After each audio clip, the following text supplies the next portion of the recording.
ایران نے یہ جنگ شروع نہیں کی۔ ایرانی صدر نے فرانسیسی صدر سے گفتگو میں ایران کا موقف واضح کر دیا۔ کہا، حملے کے خلاف دفاع ہر ملک کا فطری حق ہے اور اپنی سرزمین کے دفاع کی بھرپور صلاحیت رکھتے ہیں۔ خطے میں امریکی اڈوں کا ایران کے خلاف استعمال بند کیا جائے۔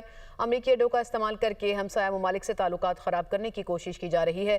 صہیونی اور امریکی حملوں کو نظر انداز کر کے خطے میں امن ممکن نہیں ہے۔ ایران دھونس اور دباؤ کے آگے سرنڈر نہیں کرے گا۔ عالمی برادری ایران پر حملوں کی مذمت کرے۔ حملہ آوروں کو بین الاقوامی قوانین کا احترام کرنے پر مجبور کیا جائے۔ جب تک آئندہ حملوں کی ضمانت نہیں ملتی، جنگ ختم کرنا بے معنی ہے اور اپنی سرزمین کے دفاع کی بھرپور صلاحیت رکھتے ہیں۔ خطے میں امریکی اڈوں کا ایران کے خلاف استعمال بند کیا جائے۔ امریکی اڈوں کا استعمال کر کے ہمسایہ ممالک سے تعلقات خراب کرنے کی کوشش کی جا رہی ہے۔ صہیونی اور امریکی حملوں کو نظر انداز کر کے خطے میں امن ممکن نہیں ہے۔ ایران دھونس اور دباؤ کے آگے سرنڈر نہیں کرے گا۔ عالمی برادری ایران پر حملوں کی مذمت کرے۔ حملہ آوروں کو بین الاقوامی قوانین کا احترام کرنے پر مجبور کیا جائے۔ جب تک آئندہ حملوں کی ضمانت نہیں ملتی، جنگ ختم کرنا بے معنی ہے۔